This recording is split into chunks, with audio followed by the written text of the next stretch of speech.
Serving southeastern Michigan's Golden Corridor, we are the Whitehall Broadcasting Company. We are WAAM, Ann Arbor, Ypsilanti. Radio 16 WAAM presents the Ted Heusel Show, featuring interesting guests, timely interviews, and open lines. Ted wants to hear from you. The phone numbers are 971-1602 from the Ann Arbor, Ypsilanti area, or 525-1888 from Wayne and Oakland counties. Now, here's your host, Ted Heusel. Thank you very much on a Monday morning here on Radio 16, friends. This is Ted Heusel, and we will have our open lines this morning. And first of all, Ted, I have to interrupt you a little bit. Oh, who's this? This is Lloyd Johnson, president of WAAM Whitehall Broadcasting, and we're going to kind of take things out of your hands here this morning. We're going to have a day of reminiscing. We know you had a great day on Saturday when between 11 and 1,200 of your friends showed up, and the good Lord graced us with a beautiful, beautiful day for the entire 9 a.m. through 2 p.m. And a few of your good friends were still showing up about 10 after 2, wondering if they could still get in on it and shake your hand.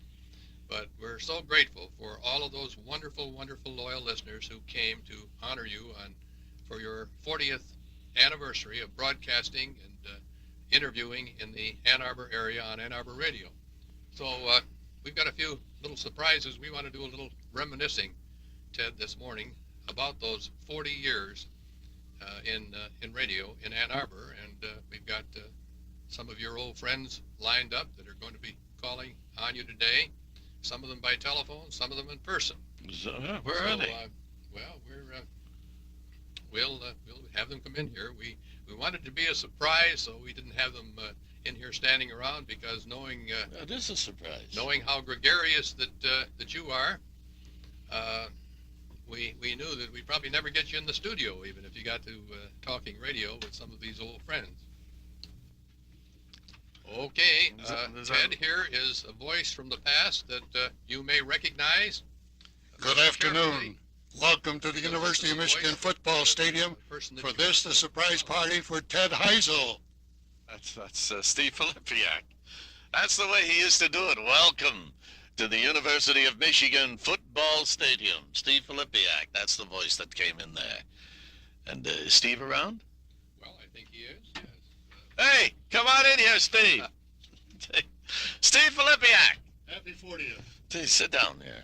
I think... what was the... Of course, nobody else does, do they, Steve? Steve, what was the name of the theme song? Here, get that. What was the name of that theme song you used to have? 12th Street Rag. 12th Street Rag, yes. Pee Wee Hunt. Pee Wee Hunt. Played it for 14,000 times. I tried to play it on the harmonica, and I almost ended up with a hernia from it. You know, that was a lively one. That's the way Steve always came on the air. Well, Ted, this is a great, great time for you, and you well deserve it. Well, Steve, listen, I didn't see you Saturday. Well, I didn't want to show up Saturday, and then you figured, well, you know, this is a surprise, so I wanted to be here for a surprise. You know, that came off my head. It was the last scab of the spider bites. But, you know, this is a very important day, because how many other people have been on as long as you have? You were at Kitty Hawk when the Wright brothers were successful, and here you are still today. Well, That's a great career. Still flying high.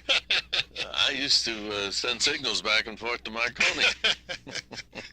Well, it's been a long career and a very, very fruitful one, and I think a very good one for the local area. I wonder if Bud Lester knew about this. Remember Bud?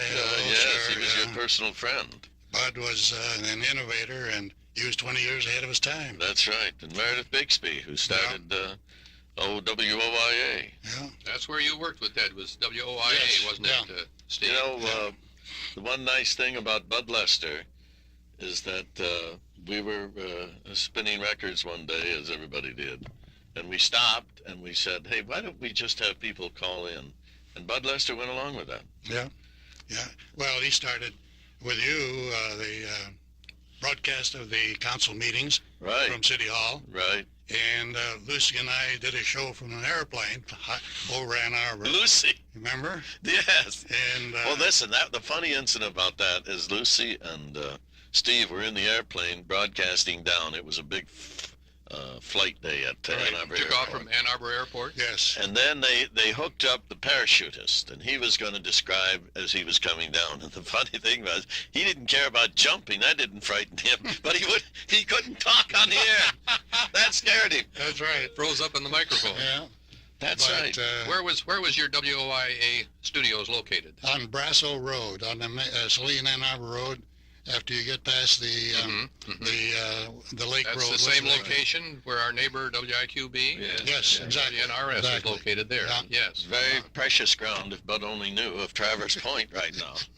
Yeah, it certainly is today, no question about that.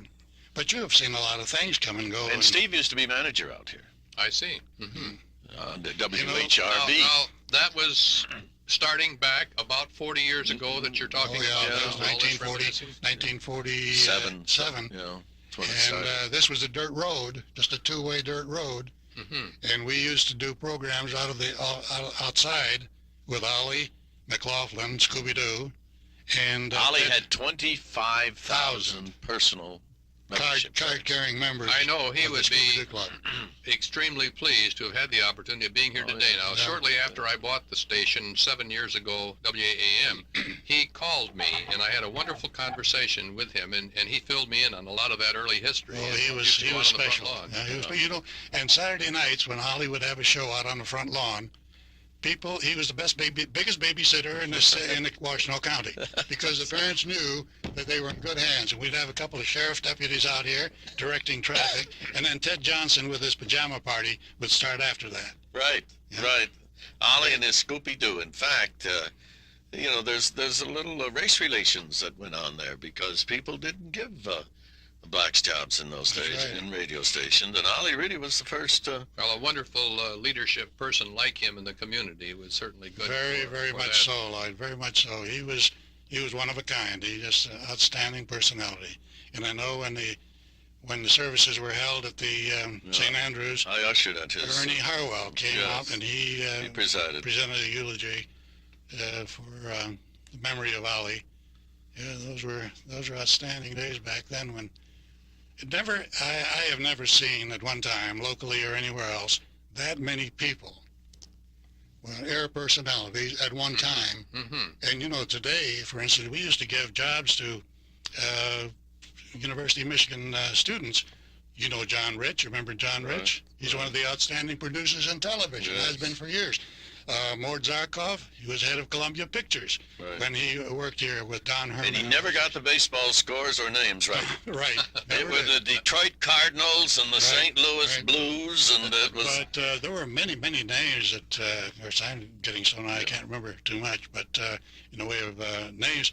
But at one time, Lloyd, for a period of about 5 to 10 years, all of this happened with all of these unusual people. And Joel personalities. Sebastian, Dave Joel, Prince. yeah. they were all- I remember a green sportscaster one time had somebody in 10th place when there were only 8 teams in the league.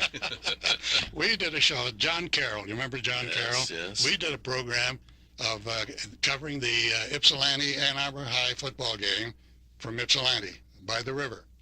And it was raining. Frog Island. Oh yeah, raining like you have never seen. And it got so you couldn't see the markers on the field. You couldn't see the numbers on the jerseys. So John and I split up on the thing. He would take it for one series of plays by one school. I would take the other. Neither one of us knew what we were doing, but it was exciting. And so finally he says, "I think it's your turn." I said, "No, I think it's yours." We didn't know which team was playing at the time.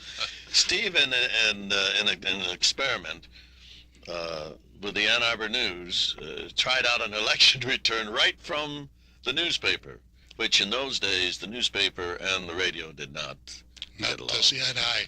They would erase the call letters if there were a picture taken of me or anyone on the staff in the newspaper. They would say local announcer. And it was under Bud Lester that Well, we started them That's on a one regular place, basis. One place we progressed a long way, Steve, Oh, because yes, our yes. good friend Don Faber from the Ann Arbor News came to our party on Saturday. Oh, and, great. we were He's- very pleased to have them. Great. I hear that Tommy O'Brien called you. Yes, Tom O'Brien. Yeah. We gave him his start at WOIA. And if he'd have stayed in radio, we'd have been outstanding. And Lucy had The natural. John Landecker come over, who Yes. turned out to be the #1 disc jockey at Yeah. one time That's right. in the country. He's in Cleveland now. Is that right? Yeah, WJW. And going over well, Obama, I would think, just outstanding success in Cleveland. We're going to be back. This is Peggy Haynes, the County Clerk, Register of Deeds, wishing congratulations to Ted Heusel on his 40 years of service to the Ann Arbor listening area. We all want to tell Ted how much we appreciate his contributions to the community. Well, thank you, Peggy. Steve, back in... One thing before we go on is that Ted was the greatest walking ad for apples. For back in apples? those days. Ted always had at least one apple in his pocket. Keeping all the doctors away with And it? he would munch on an apple, and I see it day after day, Ted would always have an apple. People used to take bets on whether they could ever catch him without an apple in his Right, pocket. Well, while we were listening to the commercials there, Ted, we were talking about what the size of the staff was at WOIA and some of the special projects and commercials that you people were pioneers in. Well, let's see. There were two reporters. One of them is an outstanding award winner now, Steve Kane. He was out there at that time, just getting started when he was getting into the news work at the Ann Arbor News. Then there was Lucy. There was Jim Allen. There was Dick Harner. There were you and I, and then we had two or three others. I'd say about 12 to 15 people. Mm-hmm. And you said that you were some of the pioneers in multiple voice commercials at that time? Yep. See? Don Herman. Well, that was here before we went to Yeah. WOA. Then we carried it on over there when we all ended up there, Lucy and the whole gang. But here, we at those times we only had the records, no tapes, Mm-hmm. blank records that we would inscribe the commercial or whatever we would have on it. And I know then that Don Herman, who is our program director, he was out of this world, and he came up with these ideas, and we'd do multiple voices and comic commercials that didn't start till about 20 years after that. Some of Ted's early dialects and special voices, I suppose. He Well, used no, back in those Steve days. was good at that. And what was the King? What was that funny voice you have? It was the King. Oh, yeah. Well, we started this. How did that go? That was anytime something would happen, and Herman got me up in a get-up with a squash top hat that was slanted on one side, and an old long tail coat, and a scarf, and I looked like I just got off the last freight train. Off the last box And looking for empty bottles in the containers, that kind of a character with a smashed old cigar butt that I was carrying around. And so we created this character to come up as and he would throw it in any time during the day, on station break or after a commercial or something, and he would say, "Well, Your Majesty." Yeah, Your Majesty. What's with you today? Well, sport, let me tell you. The other day I was on the campus over here on the university, and they used to say 4 to 5 girls are beautiful. 5th one comes to Michigan. And I found out that wasn't so. There are a lot of beautiful girls. By the way, can you let me have $2 till tomorrow? That kind of a character, see? And we would pop these things in. And you'd pop it in almost any time. Anytime. News Yeah, you never knew when His Majesty was coming around. And then when Frank Babcock bought the station, I had gone then. I'd come back in late 69. And He was a big voice. he out was of the big Chicago. voice at that time Mhm. of Cadillac and Marlboro cigarettes, and he was the voice of the Chicago Bears, and outstanding voice, and outstanding talent, and an outstanding individual. And he would come up with ideas. He said, let's try this. So what we would do is tape 4 or 5 of these things, and I would come on with different voices. Just with a line or two, and then bing, the door would shut with a bang, and Never overdone. never, just always underplayed. In fact, then they drop them off out and bring them back. Right. Did you have any studio musicians back in those days, or was that? I know that they had No. studio musicians, but No. you No. were into the We records and for No, music. what they did do at HRV once, I remember when I was still in school, they had an orchestra in town of Glenn Miller's brother, Herb Miller. Mm-hmm. And the I HRV... don't think I've ever heard of Herb Miller. Yes, Herb Yeah. Miller had his orchestra, and they would play at the Michigan League, Right. and HRV would pick it up from there. Right. Mhm. Right. Mhm. We would have a program on Sunday afternoon. Gene, the accordionist, Oh, yes. Sheehan was his name? Schumann? Schumann. Oh, Gene Schumann. Gene Schumann used to play on a program here Sunday afternoon. Is that right? Well, Gene Schumann has played for our Whitehall Convalescent Home Oh, for he's many, great. many years, 25 great- years. And he has a brother that's a drummer. Yes. He's a legend. an And old just timer. like our friend Reed Pierce, who passed away just a while ago. Yes, just a few Yeah. weeks But ago. we would do a lot of Howard remotes, Schumann Lloyd. was an all-state football player when they only picked 11 guys Hmm. in the whole state of Michigan. He was very We good. would do a lot of remotes in those days. We'd go on location. For instance, out of Weber's, we used to do the organist at the Michigan Theater. What was his name? Paul Tompkins. Paul Tompkins. He used to be a featured artist at Weber's. We would go out there and do a half hour in the evening. We would go down to create any occasion of welcoming the students back to the campus after the summer or something. And then we'd be in a position, location-wise, that drew people from any direction, and they would come down and watch this thing. Well, the nightclub at the at WOIA.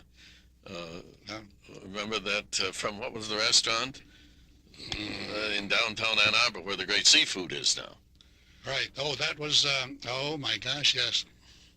And they had a little orchestra there. That was the old Rubaiyat. The That's what? when it started, the Rubaiyat. Rubaiyat. No, the Rubaiyat, And yes. then moved down to the corner of, And they had a piano player there that used to play with Ted Weems. And Right. they had a little orchestra, and they Right. used to do that in the evenings. Now, But you see, remotes in those days didn't cost what they do now That's with right. telephone lines. That's You right. know, you get it for Sure. $25 or so. did you have the great concern for the rating services back then, or did you just I figure never- that you were the people to listen to, and you went I ahead never and... cared, Ted and I have talked this over many times. I never cared about a rating service. In the first place, when you bought into a rating service, and I always had to fight this with these hucksters who came in trying to sell us, and they would sell it to somebody else locally, they would give me a nice bow or acknowledgement because I paid for some of this. Okay, so what I'm doing is buying something that I'm not sure of, except that if I had stayed off of it, they would make me look the other part of the story not even available for listenership. But I didn't care. I used to tell when I was managing, I was also on the street selling, and I had 2 radio programs here at the same time. Outside of that, I had lunch, and that was a day, you see. But I used to say to the people when I was trying to sell them advertising, says, well, you got Bud Guest on with the sunny side of the street. You got a kid starting by the name of J.P. McCarthy. I said, so what? That's for Detroit. And if Ann Arbor people like to listen to it, nothing wrong with that. But I would rather have 500 local listeners who would listen to my commercials that we would put on and buy from those merchants than have a 50,000 audience who wouldn't buy locally. You were trading numbers for credibility. That's right. And as far as I'm concerned, the numbers game is still going on. Millions of dollars are spent, especially in TV, to prove to the buyer that they've got that listenership. Then when they find out they don't, they give free time to these people to give them back something for the money they spent. To me, it's a circle that has no ending, and it goes on and on. And why? If people listen, they don't tell me how many times they leave the show, turn it because of a commercial is on. Most commercials are turned off, then they are listened to on TV. Steve was a classmate of Mike Wallace. Oh, was he? Yes, we graduated here together at Oh, the same that's time. interesting. They were both in And, theater and Well, Mike is still going strong. How come you're not still going strong, Steve? Well, I decided to get off the merry-go-round many times and let the younger ones go on. But Mike was just as good when we were in school here at in the communications major than he is today, as he is today. He was a natural, except he developed a style through the years and became an outstanding radio as well as a TV personality. And for some darn reason, his hair didn't turn gray like the rest of us. I always wanted to ask him the secret to that, but after a while I didn't care. No, he was. And of course, his son Chris Wallace has made a name for himself. Yeah. You never stayed in close touch with him after he left the We university. did for a number of years. Yes, when I worked in Chicago for a spell in between my career here. Mike and I were in Chicago at the same time, and he had one of the first talk shows originated from the Chez Paris nightclub in Chicago. Used to see Mike frequently at the time. There were 2 other graduates at that time working in radio. We were with CBS, the 3 of us, and Mike was what they call a freelance. Mike could work any radio station or any network. And we'd get together time and time again and reminisce like we're sitting here. But Mike was an overnight success because he, first of all, did the announcing at the Lone Ranger shows at WXYZ. I see. Mike left here when he graduated, got a job at XYZ. Then he got a job at Grand Rapids. Then he went to Chicago, and he was an outstanding kid. And during the war, when he went away and came back, he picked up that first day he was back in Chicago, as if he had been there all along. Hmm. So he was a very, very unusual person. We'll be back. I'm Congressman Carl Purcell of Ann Arbor in 2nd Congressional District. I personally want to congratulate Ted Heusel for an outstanding career in the radio business. I've known Ted for some 20 years, and I guess I understand he may be the original talk host show person in America. I'm impressed with his credentials, his community leadership, and I've been very proud to participate with him over the year doing his various talk shows. So congratulations, Ted Heusel. Well, thank you, Carl, as we're reminiscing here. What is this, from Traverse City? We have a call from Traverse City? Right. Hello? Hey, Ted. Who's this, Bud Lester? No. Who's that? Is this Tom Corbett? You got him. Hey, I couldn't make it to the big shebang you had on Saturday, so I just wanted to call and wish you congratulations on what I understand is your 40th anniversary behind the mic. That's right, Tom. We want to thank you for calling. Hey, no problem, Ted. It's good to talk with you again. How are you doing up in Traverse City? Doing real well. Real well. TV's a different ball game. It's a lot of fun. I'm out in the field a lot, covering everything from plane crashes to forest fires to whatnot. I really enjoy it. A lot of fun up here in Traverse City. It's a real nice place to live. Mm-hmm. Well, we're certainly happy that you called, Tom. Well, just wanted to call and wish you We congratulations. remember working with you, and very happy to have had you with us. Oh, yeah. Well, when I was at WAAM, it was my best years in broadcasting were there. And, it was a kickoff point for my career, and I really have fond memories of working with you all, including you, Ted. Lloyd wants to say Well, thank you very much, Tom. I was pleased to see you personally here last weekend. And you said you missed some of the exciting news stories that breaks in this Ann Arbor and southeastern Michigan area that sometimes doesn't happen quite as often up there in that beautiful Traverse City Bay country. It's a beautiful area, but there are times where, let's just say, not too much goes on at night. And, being a born and bred Ann Arborite, you tend to miss it at times, but still, northern Michigan is by no means overrated. It's a real nice place to live. It's a beautiful place, that's for sure. And thank you so much for your participation in our show this morning. Thank you, Tom. Thank you, Ted, and congratulations. All righty. Bye-bye. Bye-bye now. Steve, let's not forget Don Bailey there. Right. Before we go into that, Lloyd, the thing about, and while we're honoring Ted today with his 40th anniversary, is that from the first time that Ted came on the air, I knew the reason for his success, and he'd be here a long time. In fact, he'll be here another 30 years, I think. No, we promised him another 40 here. But the reason is because he was believable. He was down to earth. He was believable by the audience, and they knew that he wouldn't give them a bum steer on whatever he said or whatever he advertised. And No, that's a that's him. quality, you see, that very few people have, even in big-time TV. Mm-hmm. They're actors, and they put on something. Of course, he's an actor, but he's himself. When he's himself, he's acting, and he can't be beat. Well, he was so successful in that term on the school board that he served that if he hadn't loved Ann Arbor so much and had been willing to go to Lansing, he probably could have been governor. He could have. Yeah. Hey, Steve, getting back to reminiscing, remember the Don Bailey did a show here, too, and he'd play music. But you see, this was a knack that he had. Lloyd, he would buy 78 size records, and they would have music on it, but they would have a chance for the person who could sing the tune, like Don Bailey. Oh, yes. He would come on while the record is playing. He would come on with the vocals for that particular song, Sounded like he was being playing with an orchestra right here. backed by a 12-piece band. Right, and it was here every Saturday morning. He owned a TV show then. Right. It's a shop. Yeah, right. And then he managed the apartment restaurant in the Huron Towers. I guess he's back in Florida. That's what I hear, yeah. And then you said Harry... Well, Harry Wismer, at the time I was here managing, Harry lived right near outside of Ypsilanti at what now is the Cliffs on the Point. Mm-hmm. He had a home there. And on weekends, if he was coming home on weekends, he would come and he was on the air on ABC at that time around 6:15 with the sports show. So Harry would come here and do the show direct from our studios. Mm-hmm. And matter of fact, right at the end of the hallway here, that's where the studio was. And then we went on with that for quite some time. We got started with the coaches who would come and do their program. And Bump Elliott was the first one. You didn't have to pay him in those days. Right.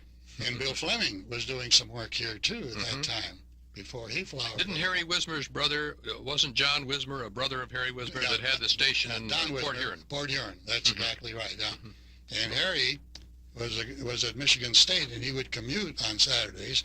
Mr. Richards, who owned the station, WJR at that time, had a liking for Harry, and he would come on weekends and do a program on WJR. He eventually became the general manager of WJR. So there was a lot of this touch of...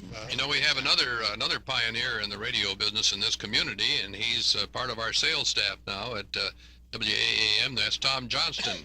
Johnston with a T. With a T. You know, I have a little dirty trick that I play on people, Steve and Tom. You know, the oldest trick in the book is that if you forget someone's name, you walk up and say, how is it that you spell your name again, your last name? And I always say without the T, and I don't help them one little bit. So I'm a Johnson without the T, Tom Johnston with the T. Well, it was Tom back in those early days. While Tom is here, I couldn't understand, or you couldn't solve what I thought was a puzzle of how this could happen. But Tom Johnston, when he was here on our staff, used to tape the football games and basketball games of the high schools and then sell it the next day on a repeat basis. And I thought to myself, how can this be? He's quite a salesman, because the game was over and the paper showed the score, but Tom had an idea, and it was quite successful. The people would tune in. He sold the show to sponsors, and they would replay the thing, rebroadcast it. Well, Tom actually started with the Coach's Corner. He was the first one That's right. to have all the coaches on the air on Saturday morning. That was his idea. And then he started with the Cillian Hornets. That's right. When we were at OIA, we couldn't. We had to go off at sunset, and of course, you know, we did the sports. And I remember going down to Bud Stein and Ward Gates, who I think it's wonderful that they are still. The company, Stein and Gates, still is a sponsor on local radio, Right. which tells you something about the loyalty and the strength of radio as an advertising medium. For 15 minutes, I think they paid $3 a spot for 3 one-minute spots, and we started putting on the high school coaches, and before long we expanded that to an hour. We'd have them call in, and Gary Sanch, who does some of the play-by-play here with John Fountain for Eastern Michigan, used to come in and take football scores for me. And Don Howe, you remember Don? He used to do that, and he's now a broadcaster somewhere. And He used to broadcast the Pistons. Well, he got a job at JR after he left here. He got a job at JR as a sports. And so was John Fountain, wasn't he here? John came in here, and he took over the sports when I left to go to 50 in Detroit, and then Larry Zimmer also. Larry Zimmer, right. There was a career there locally that he went to Denver from here and still there, doing the pro and the local sports there. But we did a lot of sports at WAAM when I came over from OIA. Bob Wagner, they had an afternoon sports show on, and we were able to. In those days, they didn't even know, schools didn't even really know what to charge for rights fees. I mean, they were so happy to have you do something. Little schools, for example, on the high school level, would put up a press box. In effect, you'd stand out in the open. That's right. And we used to replay the game. We used to have a game of the week, and then we'd replay one on Saturday morning, do a live one. This thing that I mentioned with John Carroll, when we did the play-by-play of the Arbor Ipsy game, they had built a special box on a telephone pole, and we sat out there in the driving rain.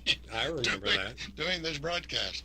It's unbelievable. But Tom's been a contributor here in the early radio days that has been copied now, and is a normal standard thing. They still do rebroadcast, not even on that big deal. Well, then it was under Bud Lester, though, that you got us up on South View. Right. For the first of the art fairs. Right. And in those days, the art fair was just in that one place. It wasn't the big mob that it is now, all over. Right. It's too big now. Well, he was Mr. Southview like you were Mr. Ann Arbor, Ted.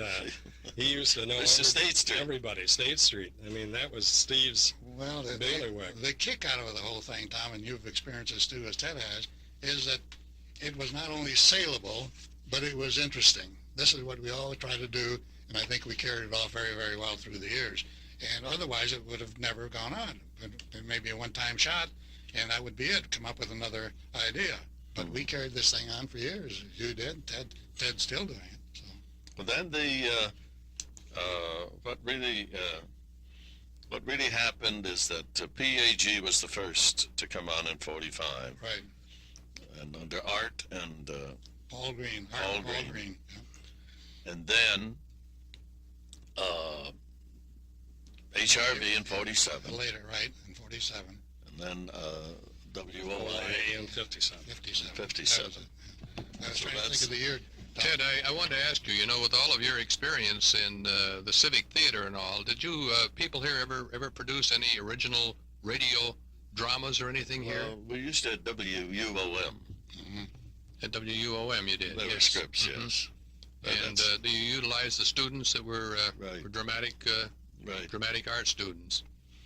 And who would do the writing for those, or would you use a script that was already Well, they written by usually someone? were scripts. So, well, they had people writing scripts. They had the forces then to do that.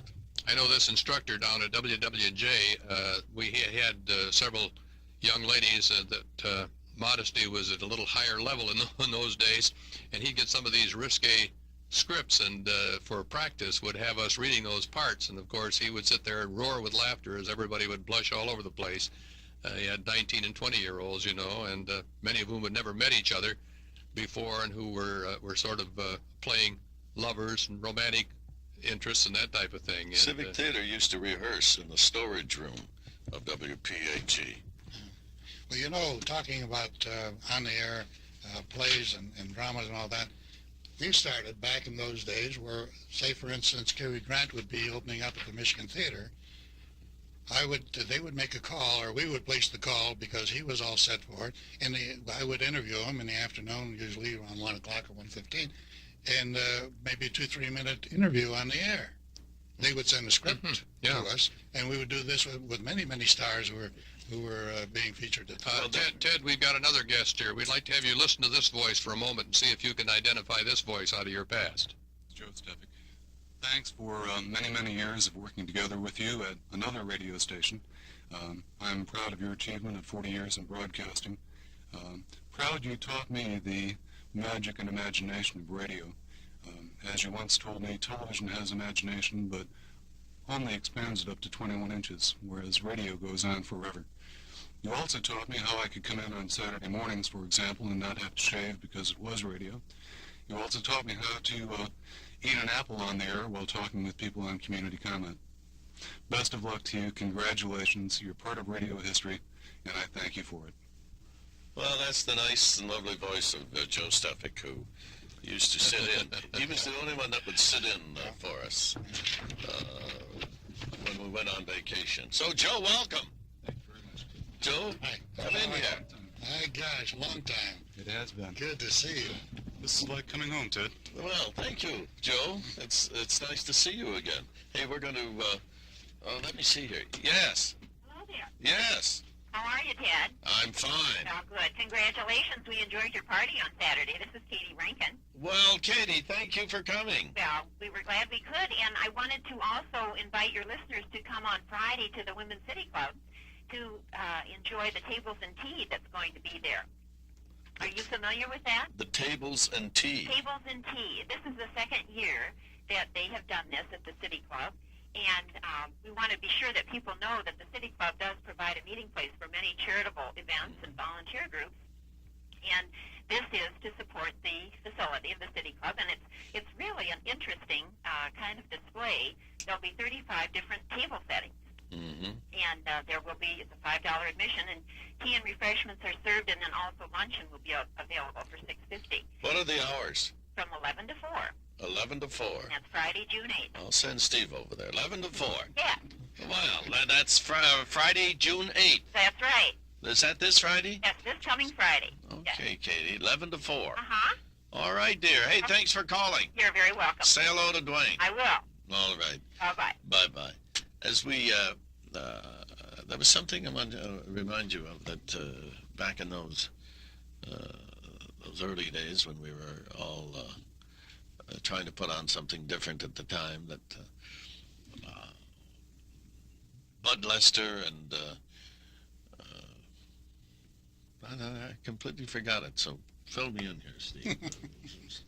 It's very important, man. When we were at WIA? Yes, with Bud and Tom.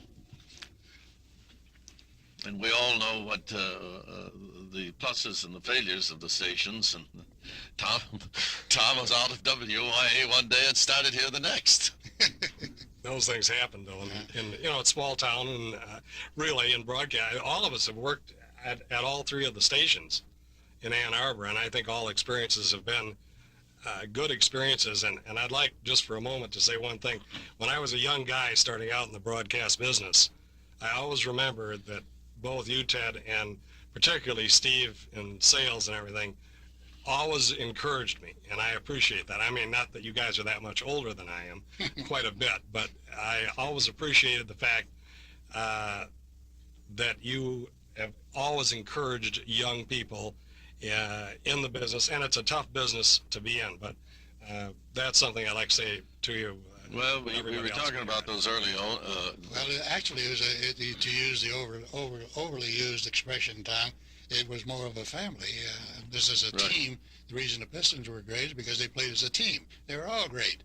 And we were the same way as a family back then. Tom was outstanding with ideas and everything. We all went our way, but we all were together because we wanted to augment the other's opportunity to go on with something that well, you know, when you stop to think of those early owners, we talked about Bud, and he let you be creative and change things. And I have to hand it to Mr. Bond. In those days, we ran the thing anyway, so we did what we wanted here. And I have to hand it to Ted Bond, who was probably the best businessman ever in radio. He was the stock markets every day. That's right. He made radio a success, and under Lloyd is probably the most compassionate of all the. He had a fascinating story about the Green brothers and how he finally acquired the old WPAG.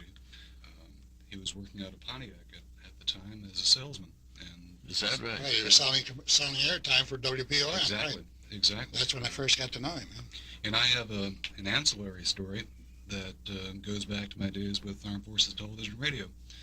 It turned out when I wound up in northern Italy doing some broadcasting there with the Southern European Network, the equipment was being replaced, but it was equipment that came from the Blue Danube Network in Austria.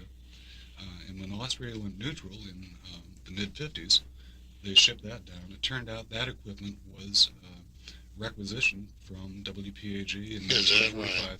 That's very Still had the rebels and the ID numbers. Hey, Ted, we have to mention Meredith Bixby, probably the nicest person. A wonderful man, and Mrs. Bixby too. Yes, and I did a lot of voices for them on their puppets that went all over the.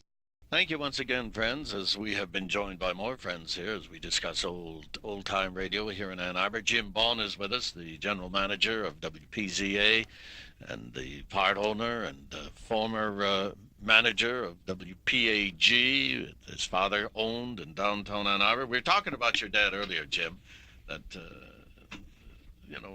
in my experience, he's probably the best business manager radio's ever seen in this area, who made a real success out of local radio. And now you're in that spot, and you were in that spot, and we think about some of the old names that your father had there at the radio station when you were a little kid. You're right. I was a little kid. You remember that? 6 years old when they put the station on the air, and had a chance to meet all the initial people. I don't remember some of them because it was too small at the time, but some of the key people that were there, like Howard Heath and Bob Ufer and Al Sanborn, Dave Pringle, Ken McDonald, just to name a few of them, were there. I think that crew was with my dad probably about 15 to 18 years during a period when the station was same doing very people. well. Yep, same people. And Jim, the thing, I interrupt you for a moment, you mentioned McDonald. That's a point that makes local radio interesting because Ken would come up with ideas and be successful with it, then we would top him. Then he would come up with something. And there was always this competitiveness in local radio that stood the town real well in a matter of interesting programming. Mm-hmm. And Howard the same way with his farm and home hour. That was very unique. This is a guy that built that all himself, right? Yeah, Howard came in on his own, and As a matter of fact, he purchased the time initially and went out and sold the time to clients and did his own show. And I don't recall being there, but from a conversation that about a year and a half later, he developed into a position where he got his own show, and for 31 years, he put together probably the Midwest's finest farm show. That's And right. his name went beyond the local area too. I mean, he was recognized as outstanding in that Nationally. regard. Then he got his own network. Yeah, he Yeah, developed the right. Michigan Farm Radio Network, which is still run by Bob Driscoll and John Stolman and doing very well. Did you ever have to fill in for Howard? All the time, with his family home hour at noontime. Went on vacation or something? Sure. And I was very good friends with Eva. And I guess we should not neglect Howard's partner, Frank Gigler, who worked for years there at Frank worked for years there. WPAG. Now, Dave Prince, did you become friends of Dave? Yeah, when Dave came there, he's initially on the air, and in '52, when we put Channel 20, the TV station, on the air, it was run. They had a program director that ran it for about a year, and when he left, Pringle told my dad, he said, I can just do that and do my other job too. So at that point, Dave took over running the TV station. We moved all the stuff out to the transmitter, and at that time, I started working with him, initially with camera work, and then with the film chain and production, and I was between the junior and senior in high school. This station was very small. He went to vacation, and I ran the TV station, which was probably, I really enjoyed that part of it. I got to know Dave real well at that time. And you know, your dad at that time when I was with him, we talked him into having a man on the street show, which very few stations. There was one in Chicago, WCFL did, Man on the Street, and I got the idea when I was with ABC at that time. When I came back, your dad, it was tough to sell him, but he finally said okay, and we, as Charlie Wilton did the treasure chest from in front of Daniel's Jewelry downtown Main Street, and he had people coming, opening up the chest with the keys that were handed out, and became very successful. And I did the Man on the Street thing out of the Nichols Arcade. And Ken did it later. That's right, yeah. Hey, we have a call from Jim Michaels. Hi there. How are you? Well, we want to thank you for calling. Well, I just called to say congratulations, Ted. It doesn't seem possible it could be that long that you were on the radio. Of course, that's longer than I am old, but I had involvement there at WAAM was the first place that I had worked in back in the 70s, I guess back in '73, and we used to listen to you. I'll tell you a story, and while you're telling old radio stories, I'll tell one from the 70s. Doug Boynton and I used to sit in the newsroom, and I was a kid in high school, an intern, and we used to listen to you in the morning, and of course we used to take pride because we were on at 5 minutes before the hour, and you'd come on with some of the same stories we had there at the top of the hour. We used to wonder, gee, is he listening to us or what? But there was always a very healthy rivalry in the community, and PAG was always a very well-respected station, and I think really, as far as we were concerned, because Ted was there, and you had a big following, and PAG always tended to do the kinds of class things and community-oriented things that a lot of the stations pretty much gave up in the 70s.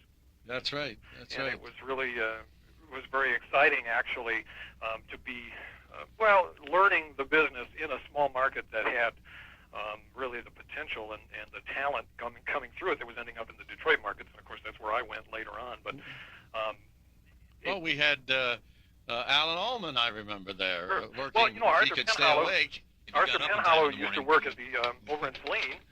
He started over there in the AM, and before he ended up in Detroit, I guess he bounced around a little bit, but he just finished 20 years in the same shift at WRIF in Detroit. So there's a lot of people. Jim Harper, who's on NIC, he worked at WAAM back in the 70s.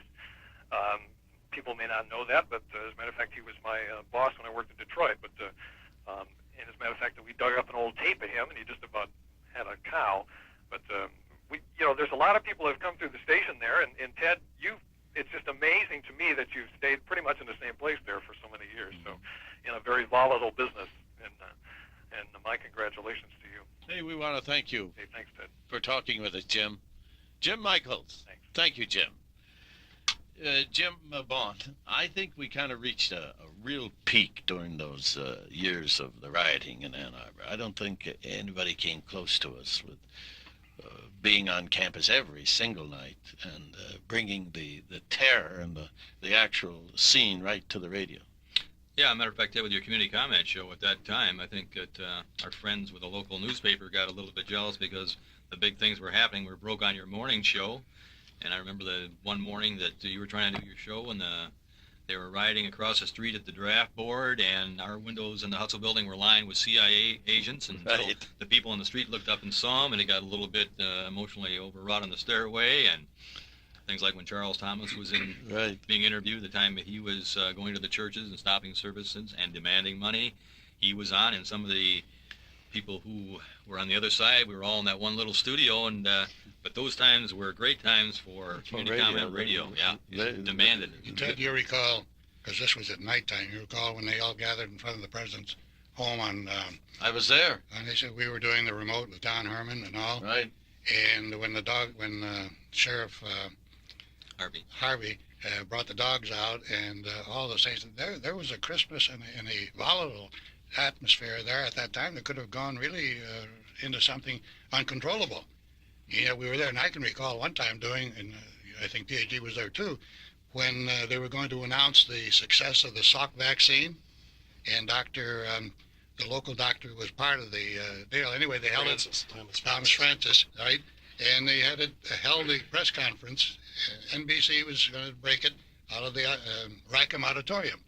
We all knew what the answer was because we were getting the information earlier, but we weren't told to break it till that was announced there. And NBC went and broke it before even they broke their own story before anybody else, and nobody could figure out what the gain was there. Well, I remember very specifically Bob Buford coming up to me one day, and he says, "Come on with me." He says, "We're going down and to the conference of the new football coach." And there weren't very many people there.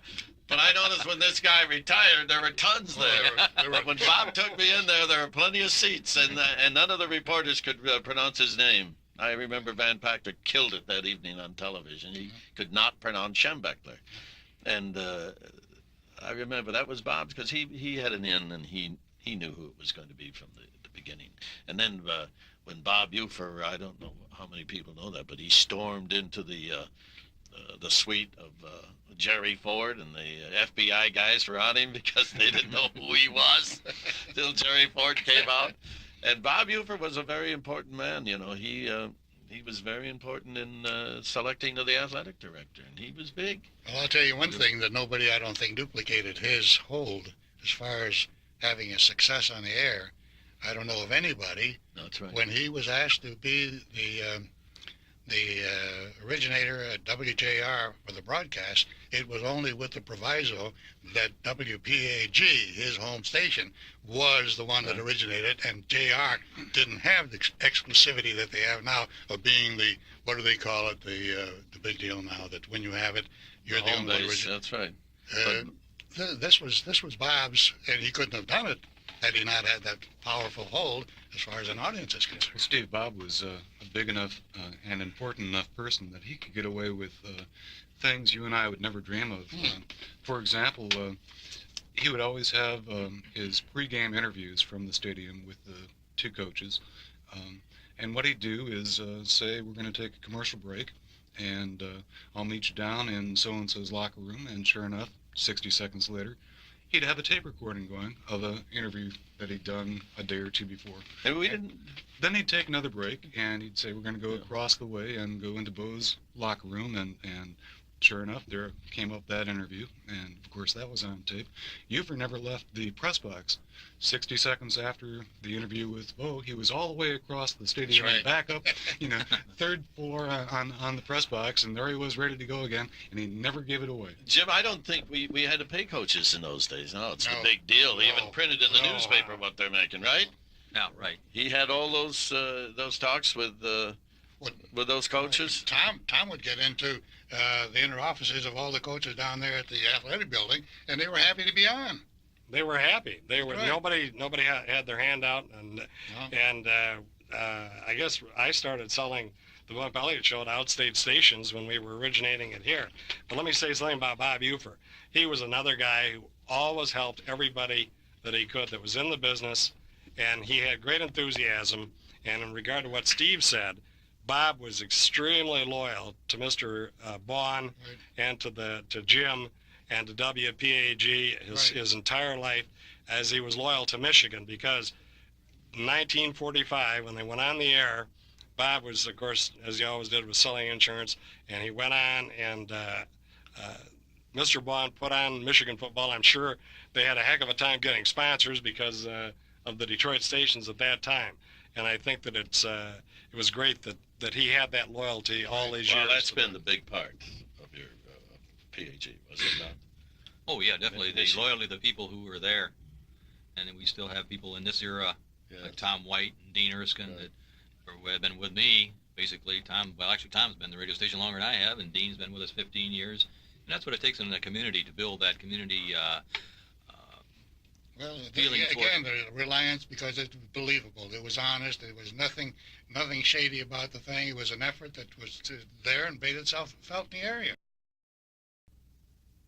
Hi, Ted. This is Larry King in Washington. I'd like to personally congratulate you on this, your 40th year in radio. It's quite an accomplishment to have a 40-year career in any business, but in radio, an achievement. The people of Ann Arbor are very lucky to have you as their watchdog. Talk radio wouldn't be what it is today without you helping pave the way. So once again, congratulations, Ted, from everybody here at Mutual Radio.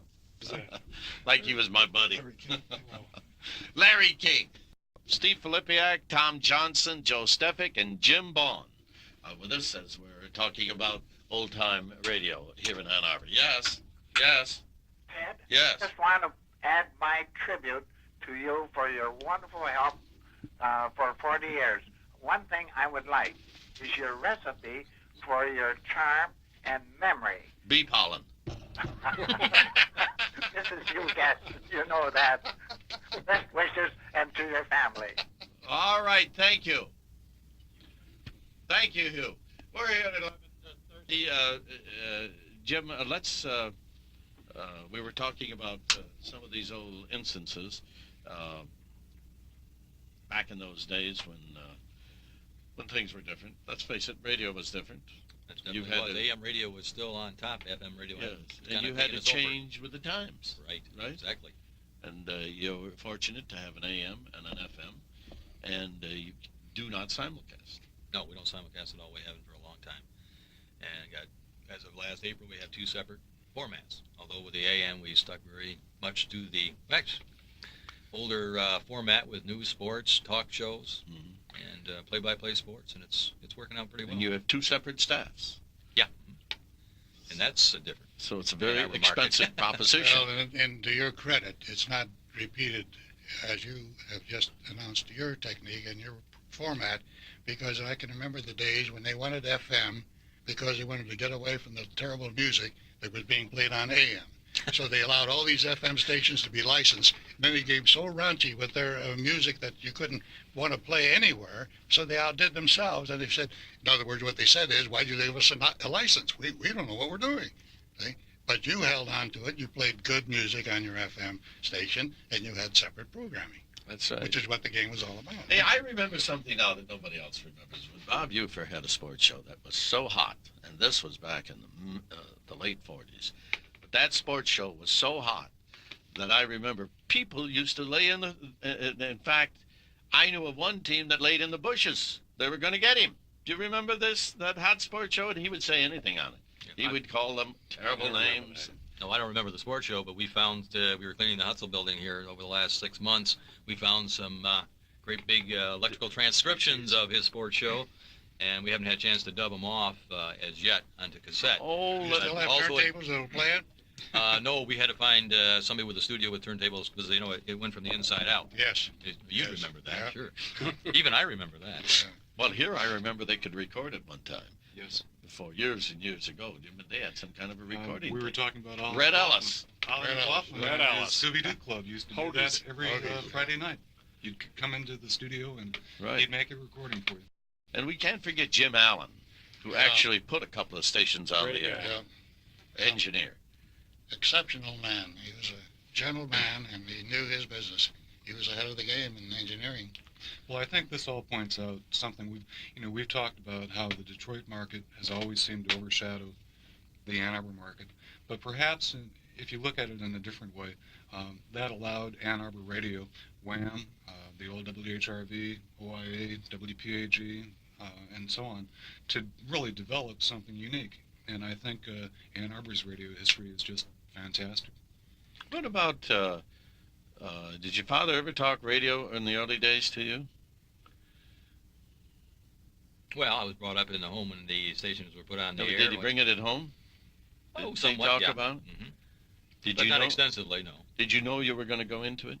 I had no idea I was going into it, and I think I was 28 years old before I finally decided to stay in it. So I was on the air quite a bit when I was in high school, and if it hadn't been for the sales part, which You I used worked to with sit Ken in for that McDonald. Howard Heath show, I remember. Oh, yeah, when Howard got his accident, so I'd be on top of the morning to your neighbors out on a remote. And remember one time he got in the accident, and on Monday morning, well, Dave Pringle brought the stuff up from his, at that time he had a book with all the commercials in it, and he came up with these commercials that were all so old, they were yellow. There was nothing up to date whatsoever in the, probably 2 years old, everything in it. And if I hadn't had a little farming background and be able to work it out, I would have been in real bad trouble because they were talking about planning, and it was in the fall. How long was he laid up? He had a terrible accident. Well, Yeah, for quite a while. I recall. I don't know exactly how Was long. that? but- When he had his jaws wired up, that was the one I think was over at the Wayne County Fair. He was out close. Well, he was doing his show with the wire still on his teeth. He couldn't open his mouth, but he was doing his show. He was out about 2 weeks, and then when the accident out on the old Ann Arbor Saline Road, he was out for a week or two at that time too. But that first time he had extensive plastic surgery done on his. Yeah, and rebuilt his face. Yeah. Now he actually went out and brought the farm or the old fairs into the through remote into the station, right? Yeah.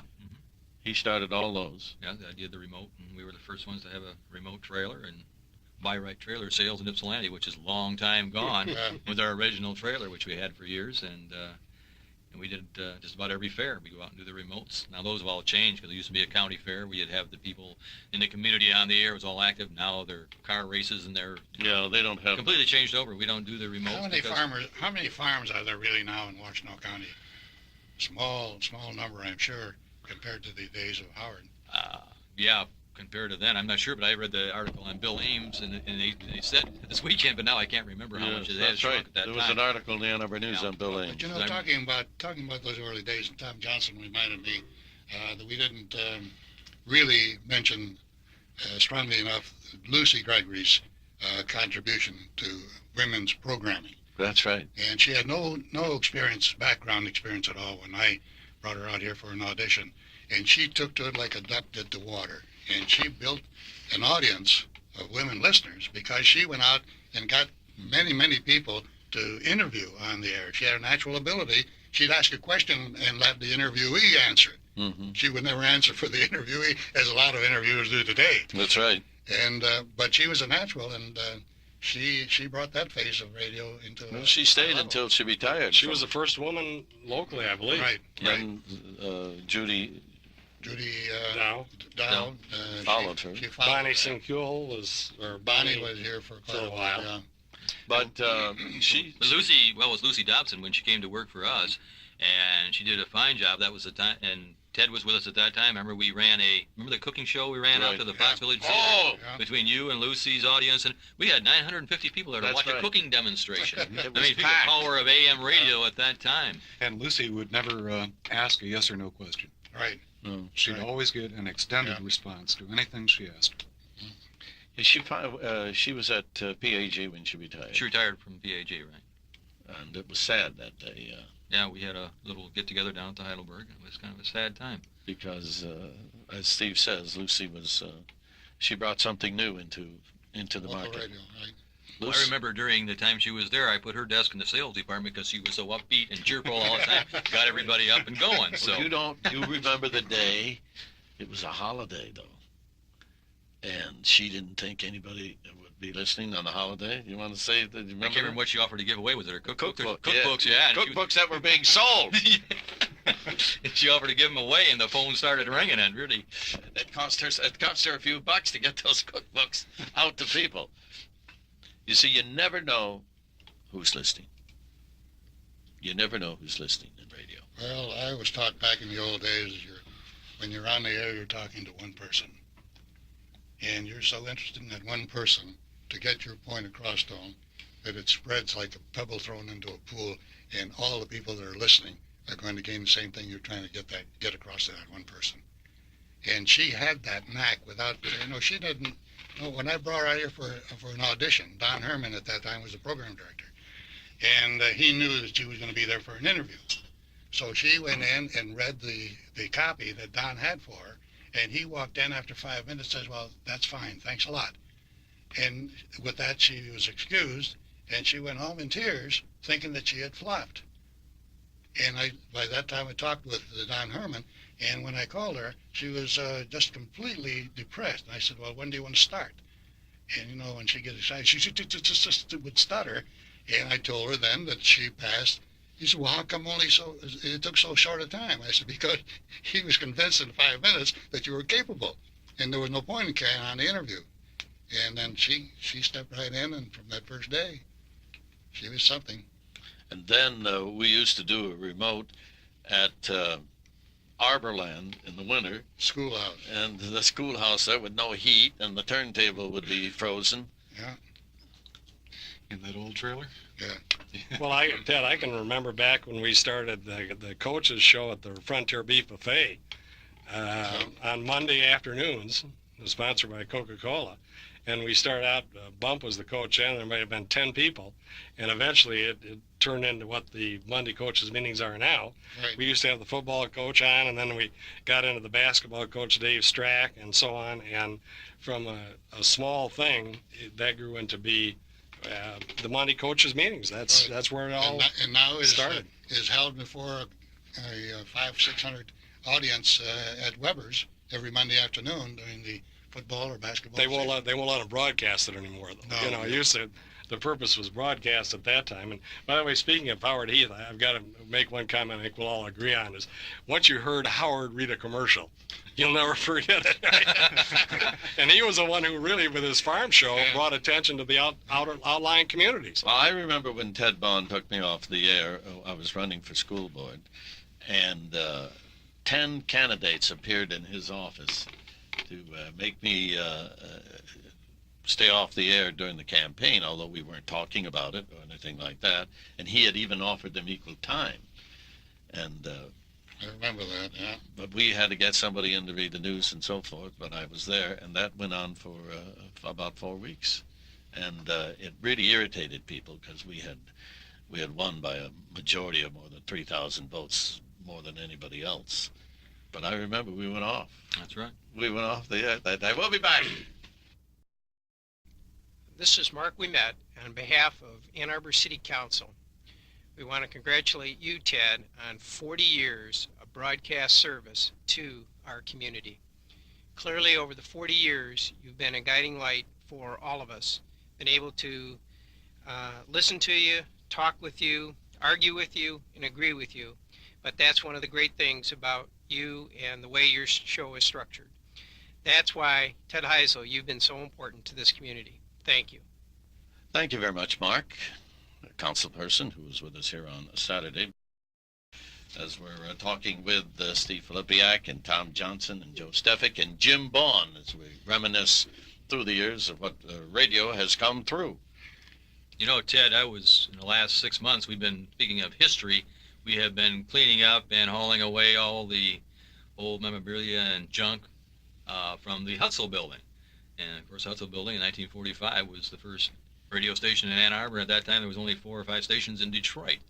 And I was going through some things on my dad's desk and throwing them away. And the FCC, you have to apply for a license and you list all your full-time, part-time employees. And I was just skimming through one evening when I was up there, and it had Pat Quinn, Al Sanborn, and got down to the part-time employees. That part-time employee Ted Heusel. How long? I wasn't a date on the paper. How long ago was that?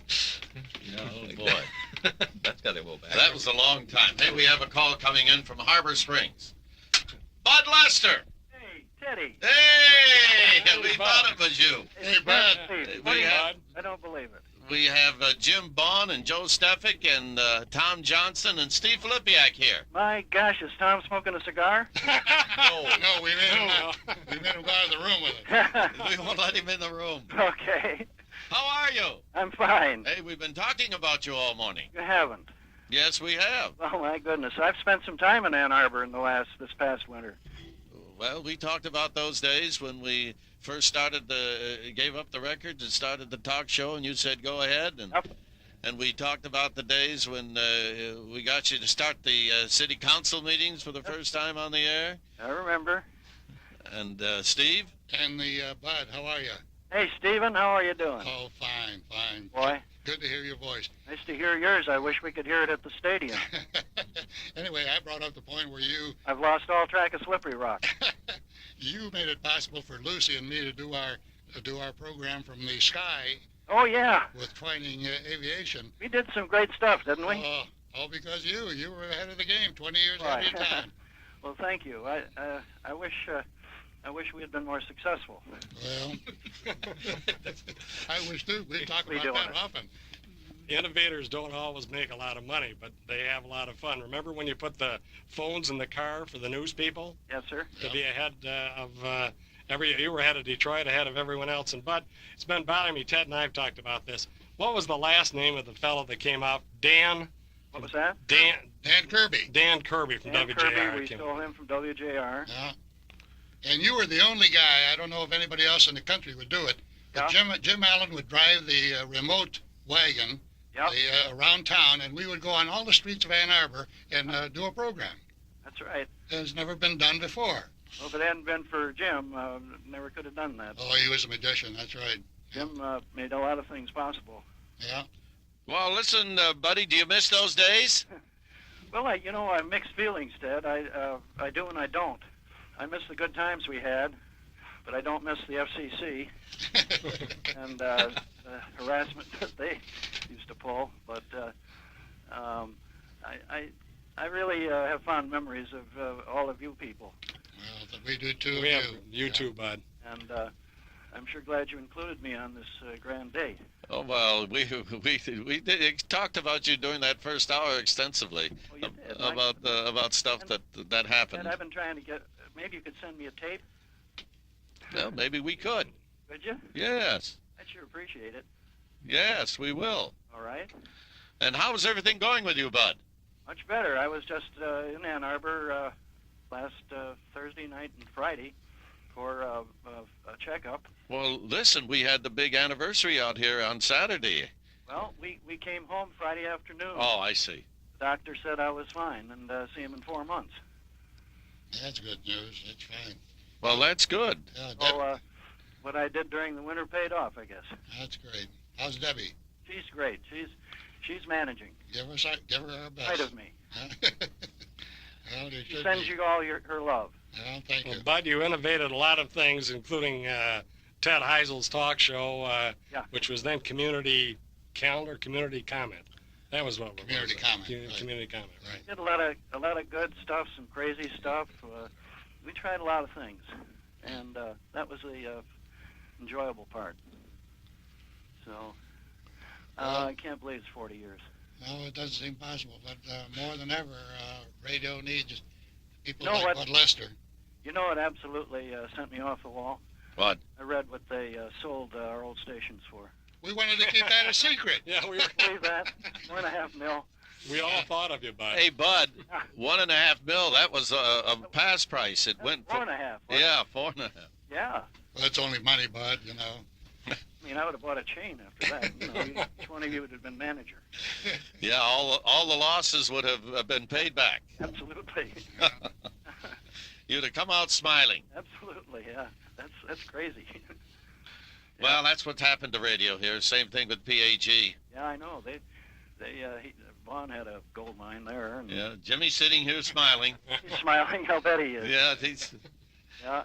Well, he's still hanging in there, huh? Yes, he is. Still fighting the battle. He's still fighting the battle there, and.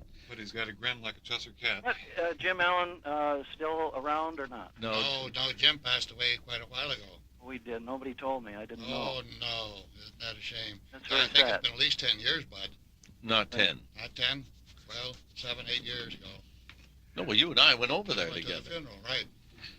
I'm sorry, we didn't think of letting you know. I thought somebody would. He's probably the finest man I ever knew. Yes, They he probably was. got the best engineer they ever needed for remotes up there now. Pardon? I say they've got the best engineer in the world for remotes up there For now. sure. Yeah, maybe he'll get in touch. Ghost. Hey, that's Ghost to Ghost Network. Yeah, all right. That's very good, Ted. Record that. Well, Bud, it's been a pleasure talking with you as the former owner of WOIA. Yes, sir. And the fun that so many people had there, and Lucy Gregory we talked about with you. Oh, yeah, real talent. Yeah. It's well, my best to all of you, Ted, and Our best to you and yours. Tom. And Right, Bud. I haven't seen Tom in, I guess, since He doesn't look any different. I don't remember when. Getting better looking every day, Bud. If I get up that way, I'll give you a buzz. I'd like to meet him sometime. Hey, listen, what was that we mentioned before that he started at WOIA? Don what? What was that? I'm thinking of the announcer that went with the Pistons. No. Went with the Pistons that started. Don Howe. Don Howe. Oh, that guy. Yeah. Listen, I can remember Jim Allen and his physical problems racing Don Howe on the front lawn there. On the front lawn of WOIA. Yeah.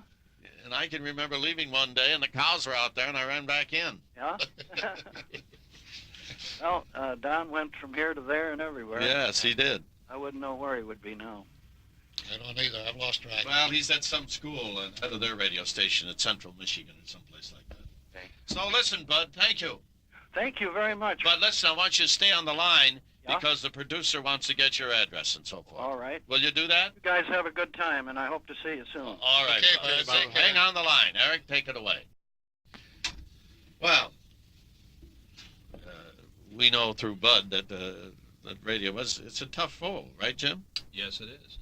The figures are bigger now, but when things are going well, it's as much Well, fun as it used to be. But Jim, it's a lot easier as far as pressure from the FCC is concerned today than it was when your dad and Bud Lester was in. Well, I'll tell you, Steve, right now I have an FM appeal going on my antenna move, and I've been waiting almost 2 years for my AM site move, so nothing's changed. Well, but they're not pressure. Well, we're all dated for something or other. Yeah, the process is still slow. Well, they try to show everybody that they really know what they're doing, and that's well, you can say and do things on the air that you couldn't do years what ago. they're allowing to go on. So I remember at wild radio is to me inexcusable. I remember at PAG we wanted to broadcast the movement, the black movement on campus. What was it called at that time? And they were holding their big meetings at Rackham Building, and because of things that were being said, we had to get permission, and we got permission because we picked it up through a university station.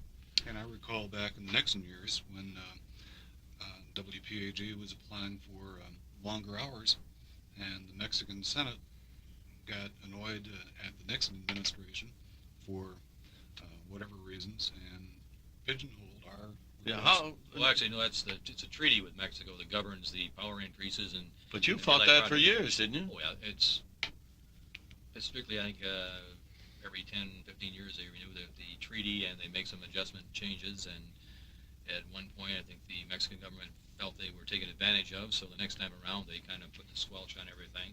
And it's a very long, drawn-out process. But yeah, I have to. This last one got us our full-time hours, though. One big event another big event that happened there, they blocked off the entire street when I got to interview presidential candidate John Anderson. John Anderson, right? And the old Heusel building. That's right, on the third floor, and they had FBI men aligned along the stairs, and they put all the help in the back end of the station, and they wouldn't allow anybody up by the studio where I was, except the cameraman and myself, the dogs, and John Anderson and his guards. Well, and we had a personal interview there, on the air and off the air, with John Anderson, and I'll never forget that because he looked right to me. He didn't hear a word I said. He just knew what he was going to say. But they had blocked off the whole street. Right.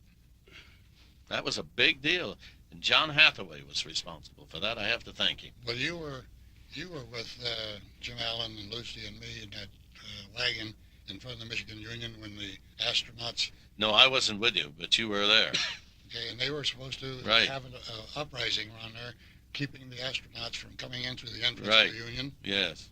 And there was tension in the air at that time, and I was told, don't worry, they're coming through the front door. And it ended up going through the side door, through the pool room, then coming down the billiard room, and then coming down to the ballroom where they had their interview. Right. Well, as we're coming towards the end here, is it just tough work for you, Jim? Is it as exciting as it always has been? Well, right now with the transition of the stations that I'm associated with now, new call letters, with the change in formats, it's very exciting. It's on a real growth. You mean plan. you're going to change them? No, from the change a year ago. Okay. It is really, really exciting with all live sports and things that we're doing. Okay. It's real exciting. And your staff is really bigger than ever, right? Oh, yeah. Joe, do you hope to get back in?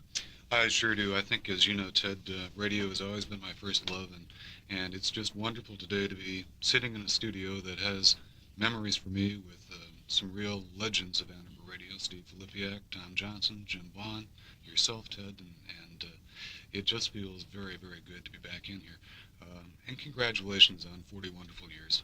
And then Tom, he's still with us. Well, I come out, as you know, when I'm not in Florida, I'm up here and try to help out a little bit so I can come out and have coffee with Ted every morning and do some work for Mr. Johnson Lloyd, who's I think is a great addition as an owner here in Ann Arbor Radio. And Steve, he just sits back and laughs at it all now. Huh? Well, I marvel at the opportunities that these youngsters have now who are in the broadcasting business. It's wide open for them, Ted, and there's no stopping Jim, for instance, in what he plans to do with radio here in Ann Arbor. And could be followed by other radio stations. That's no right. reason why not that you start here in Ann Arbor, Jim. Jim's going to be the home base for the Detroit Tigers soon. Great. That's news to me. Ted has to pull one out all the time. Anyway, Ted. Ted's gossip again. Anyway, Ted, I add my congratulations to you on your wonderful career, and keep it up. For an old man, you look young. Yes, that's bee pollen, baby. Serving southeastern Michigan's Golden Corridor, we are the Whitehall Broadcasting Company. We are WAAM, Ann Arbor, Ypsilanti.